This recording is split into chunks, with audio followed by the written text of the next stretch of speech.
Good morning, everyone. Jeri Bellini here from Recycled Parts for Art, and welcome to Learn at the Little House.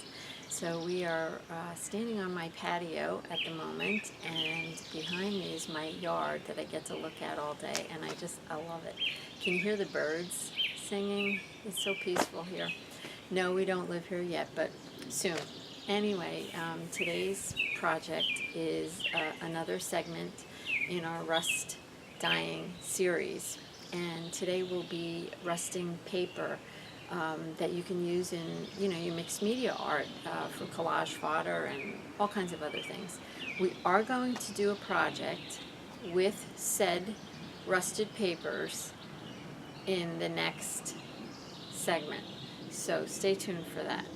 But for today, I'm going to show you how I rust my papers, and I do it in several ways. I've been experimenting with it the last couple days. Let's turn the camera around and we'll get started, and you'll see what I'm talking about instead of me standing here and going blah blah blah. Okay, let's get started. All right, we are face down looking at the table, and I don't know, can you hear the birds singing? Oh, I just love being here. So I wanted to talk to you about supplies. I use these powder-free vinyl gloves. Any rubber glove will be fine when I'm actually doing the rust dyeing. Sorry, because you get your fingers all rusty. So I'm all set. But before we do the process, I wanted to show you some of the things that I got from yesterday's rust dyeing experiment. And these are coffee filters. And I don't know if you can see the little round circles on them. I am really enjoying the pan that I found at the flea market. This pan, I'm kind of using it as a stencil. So the other thing that I did, and these are just plain, right off the pan. They're plain, and you see how that gets all that beautiful modeling around the edge. And this is just plain book text. Now, with rust dyeing, you're basically getting the rust on one side of the paper. The other side, not so much. Sometimes it goes through to the other side, but generally speaking, it's on one side. I really like this one. It's newsprint. And this isn't really anything spectacular, the design that came out from it, but I wanted to show you that I used that gray toned paper, and it looks nice with that. And this one was the brown toned paper, the beige toned paper, and you see it got a little bit of the rust on the back, but I really like the way the brown looks. Very, very organic looking. So some more book text. And these are some of my shapes that we'll get to that in a second. And these are washers, little washers. And this is the pan I showed you with the holes in it. And this, you'll recognize this one. These shapes. These are the shapes I sell in my store to do mixed media art. I put them on altered books, but I really like the design on them. So I thought they would be fun to use. And when I did my rusted fabric last week, I rusted some of those as well. They rusted really easily. So this is just another piece of book text. Okay, this is ledger paper. I wanted you to see how that looked. It's a yellowy ledger paper, not the green one. And I really love the way that looks. Okay, and this is copy paper. And there's also a texture on it because there was salt on these pans, and I didn't rinse the salt off. I left it there.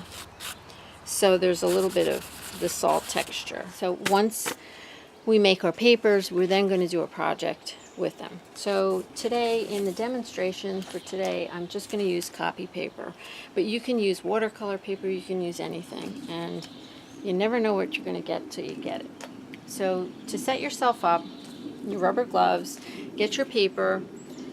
I have a bucket of water just over here to my left, and and I have my rusted pans on a piece of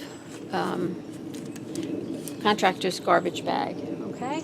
Now, what I found works the best is to get water on these pans. So I find it's easiest to get the pans wet with a cup of water. Alright, so I'll show you what I do with this one first. I'm going to take a piece of copy paper, and I have a bucket of water over here, and I'm going to get the copy paper wet. So I just dip it in so it's totally wet. Okay, then I lay it down, and the gloves, I'm just rubbing it to make it flat, almost like you were gluing something down. This pan has, I hope you can see that, some of these rusty bits in here, and that's how I got the design.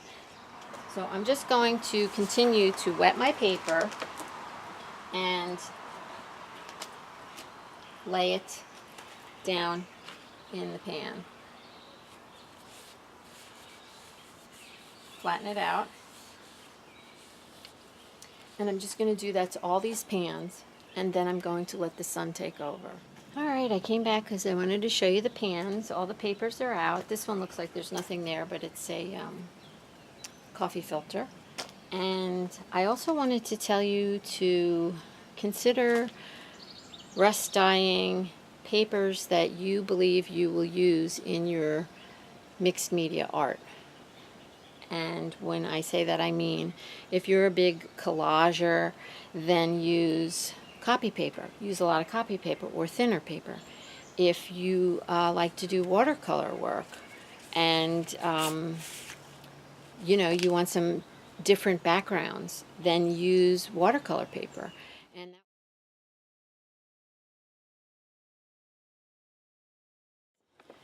okay, that was just put down on there and nothing else done to it. So that's that one. There's a book text, and these were nails. And this was on here. Index cards did virtually nothing. I might spray those. Let's check the book text. Well, I do like this one. It's really neat. And this one's pretty simple.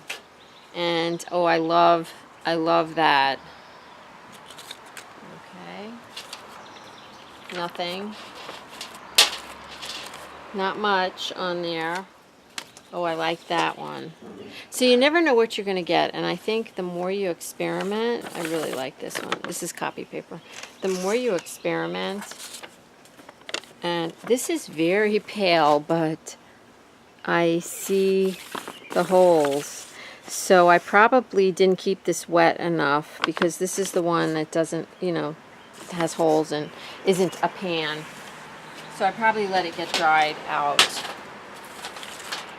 Oh, I do like that. Okay, so I'm seeing what I like and how it was done. So this one, let me show you the pan, has these pieces in it and some of these pieces too. And I love what it created. So that's, I think, for me, that's the tip. All right, there we have it. That I like these too, very much. And these are just kind of rusty bits.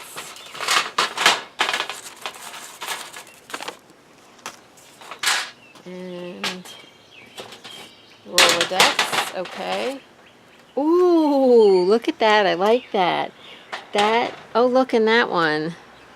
That was on, laid down on this, so it was like a stencil. Okay, let's look at the rest of them. Oh, that's luscious. I like that.